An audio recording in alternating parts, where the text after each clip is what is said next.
சாத்தான்குளம் தந்தை மகன் கொலை வழக்கில் கைதான 9 காவலர்களுக்கும் தூக்கு தண்டனை விதித்து நீதிபதி தீர்ப்பளித்தார். இந்த வழக்கில் 9 பேருக்கும் மரண தண்டனை விதிப்பதற்கு சாட்சியங்கள் மிக துல்லியமாக இருந்ததுதான் காரணமாக பார்க்கப்படுகிறது.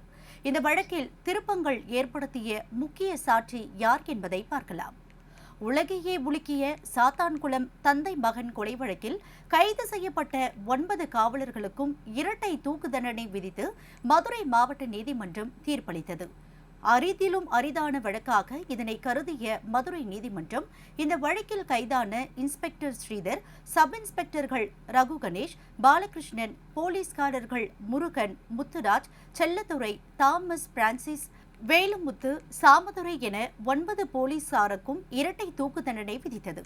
முதன்முறையாக 9 போலீசாருக்கு தூக்கு தண்டனை விதிக்கப்பட்டது. காவல் நிலைய மரணங்கள் இனி நிகழக்கூடாது என போலீசாரை எச்சரிக்கும் வகையில் இந்த தீர்ப்பு விதிக்கப்பட்டதாகவும் நீதிபதி கூறியிருந்தார். இந்த வழக்கில் 9 பேருக்கும் மரண தண்டனை விதிப்பதற்கு சாட்சியங்கள் மிக துல்லியமாக இருந்ததுதான் காரணம்.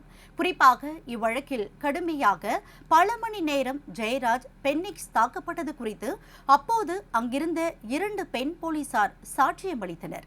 முக்கிய சாட்சியான பெண் போலீஸ் ரேவதி தனக்கு அச்சுறுத்தல் இருப்பதாகவும் கூறினார். நீதி விசாரணையின் போது நீதிபதியிடமும் சிபிஐ அதிகாரிகளிடமும் சம்பவம் குறித்து அவர்தான் தைரியமாக தெரிவித்தார்.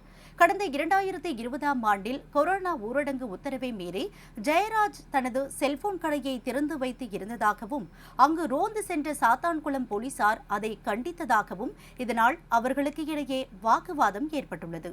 இதனையடுத்து அப்போது கடையில் இருந்த ஜெயராஜை போலீசார் காவல் நிலையத்திற்கு அழைத்து சென்றுள்ளனர். இது மட்டுமின்றி தனது தந்தையை வீட்டுக்கு அனுப்பும்படி அவரது மகன் பென்னிக்ஸ் காவல் நிலையம் சென்று போலீசாரிடம் கேட்டுள்ளார். ஆனால் அவரையும் போலீசார் பிடித்து கடுமையாக தாக்கியுள்ளனர். கைகளை கட்டி ஆசனவாயில் லத்தியை நுழைத்து கடுமையாக தாக்கியுள்ளனர். இதனால் அவர்களுக்கு இரத்தப்போக்கு அதிகமாக ஏற்பட்டுள்ளது. அவர்கள் அணிந்திருந்த ஆடைகளும் அவர்கள் தாக்கப்பட்ட இடங்களில் இரத்தக்கரைகளும் தடயங்களும் இந்த வழக்கில் முக்கிய ஆதாரங்களாக அமைந்தது. இந்த தாக்குதலுக்கு சிகிச்சை அளிக்கப்படாமல் கோவில்பட்டி சிறையில் தந்தை மகன் இருவரும் அடைக்கப்பட்டனர். அங்கு இவர்களது உடல்நிலை மோசமடைந்ததை அடுத்து மருத்துவமனையில் அனுமதிக்கப்பட்டனர். அங்கு அவர்கள் அடுத்தடுத்து உயிரிழந்தனர்.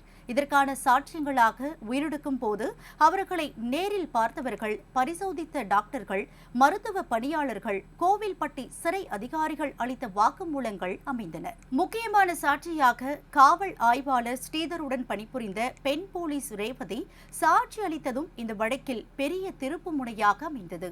பல மணி நேரமாக ஜெயராஜ், பென்னிக்ஸ் தாக்கப்பட்டது குறித்து அந்த போலீஸ் நிலையத்தில் பணியாற்றிய பெண் போலீஸ் ரேவதி மற்றும் பியூலா ஆகியோர் சாட்சியம் அளித்தது பெரிய திருப்பு முனையாக அமைந்தது.